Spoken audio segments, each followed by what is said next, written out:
Hello everyone, Chicken Puck here. It's extremely late. It's 3 in the morning. What the hell? Today we're going to prove a very important theorem and lemma. We are going to prove small spectral gaps amplify the bounds controlling adiabatic quantum evolution. Specifically, we're going to prove this operator estimate, which appears in the analysis of quantum adiabatic theorem. So how we're going to do this is we're going to begin with the reduced resolvent here, which is on the orthogonal complement of the jth spectral subspace. And then by using its spectral representation, we know that its norm is controlled by the inverse spectral gap.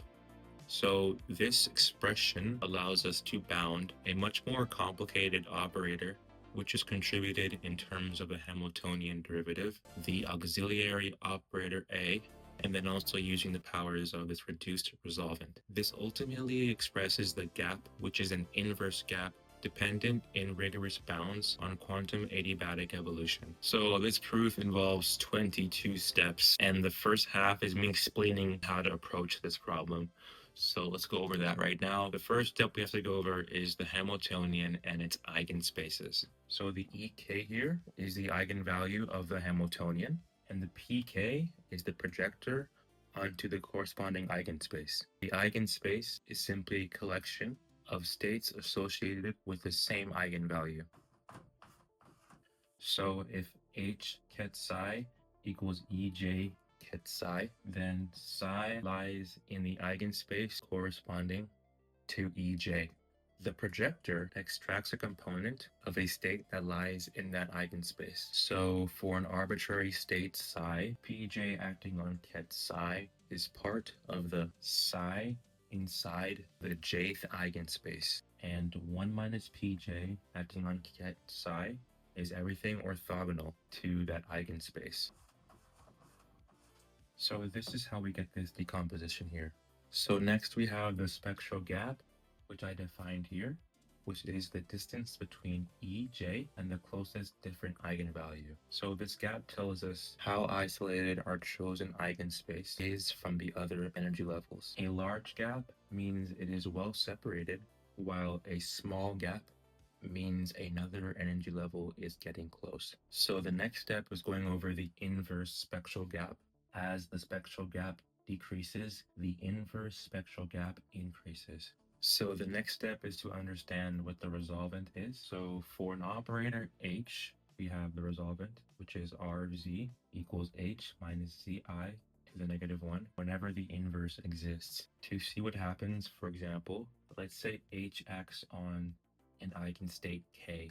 Then the inverse would act as such. What this is saying is that the resolvent contains inverse energy differences. In other words, if Z gets close to the eigenvalue EK, then EK minus Z gets small, so then 1 over EK minus Z becomes large. So resolvents are very sensitive to spectral separation. So now we're going to go over the reduced resolvent.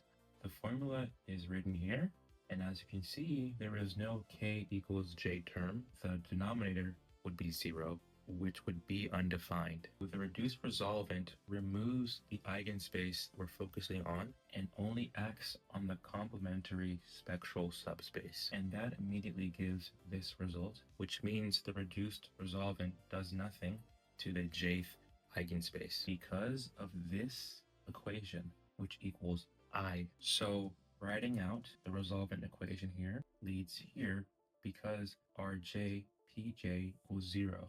And we're going to use this identity directly in this proof. So then why is the reduced resolvent controlled by the gap? We know for every k not equal to j, this is true. Therefore, we then arrive at this connection, less than or equal to 1 over gj. So what this is saying is the reduced resolvent contains inverse energy differences, and the smallest energy difference is the spectral gap. So in other words, the worst case size is controlled by the inverse gap. So now what is h dot t? H dot t is the differentiation with respect to the evolution parameter, and I've written it here as dds of ht. In other words, it's telling us how the Hamiltonian is changing along the adiabatic path. A is an operator which norm is bounded. So now we can jump into the proof. So I brought this left-hand inequality over here. So the first thing I want to do is deal with the reduced resolvent. And since I know an operator cannot stretch a vector more than by its operator norm, I can rewrite this left-hand side as such. So instead of tracking the action of the outside resolvent, I replace it by its largest amplification. So then we can use the triangle inequality here to separate the sum in terms of this term plus this term. In other words, we have separated the two contributions. So now we're going to separate the operators from the vectors. So first term we were working with, using our earlier trig, we can then write this bounded here and similarly here. So this allows us to separate the operators from the vectors. So now we have the norm squared of the reduced resolvent of this term plus this term squared. So now we're going to bound the first operator sum. By the triangle inequality, we come to here, and then we're going to use sub-multiplicativity. So then by sub-multiplicativity, we can break down this bound as such. And then, since the norm of Pj equals 1, we can simplify and then get this bound and then this bound. And then putting it all together, we then get this bound here. And this factor of 2 comes from the fact there are two terms of the maximal same size. Now we can bound the second operator sum using the same process, and I'll show you what we get after that. So now we can use the complementary spectral subspace. Recall these identities, and then we know that the reduced resolvent only sees the component of psi that lies outside the jth eigenspace, which we went over earlier. Once we apply the operator norm, we can extract the factor of the norm of reduced resolvent J, which leads us to this result. So at this point, all that complicated notation has come down to a simple geometric expression concerning the two orthogonal pieces of the state. Okay, so now we need to understand the two pieces of psi. So we know that the Pj acting on psi is part of the state inside the jth spectral subspace. And then the orthogonal portion is outside since they are orthogonal.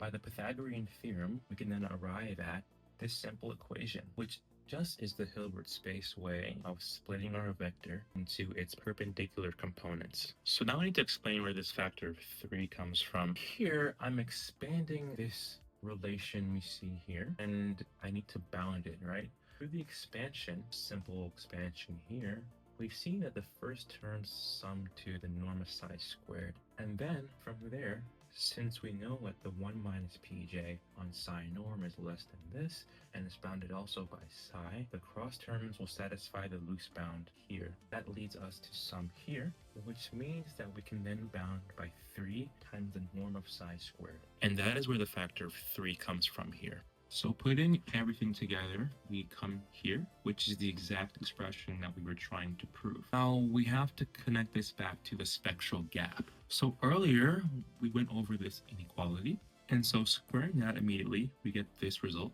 And then later, using a reduced resolvent operator bound, we can use the reduced resolvent estimate to get here. And then now we can see why the spectral gap matters. As I've written here, if Gj becomes small, then the 1 over Gj squared becomes large. The bounds controlling the adiabatic evolution become less favorable. So basically, the reduced resolvent is the bridge between abstract operator analysis and the spectral gap. And in adiabatic quantum computing, that matters because as the relevant energy levels approach each other, the inverse gap factors appearing in these bounds become increasingly large. So underneath all of this notation, what we really are saying is that the spectral separation matters for controlling an adiabatically evolving quantum computation. Thank you for watching.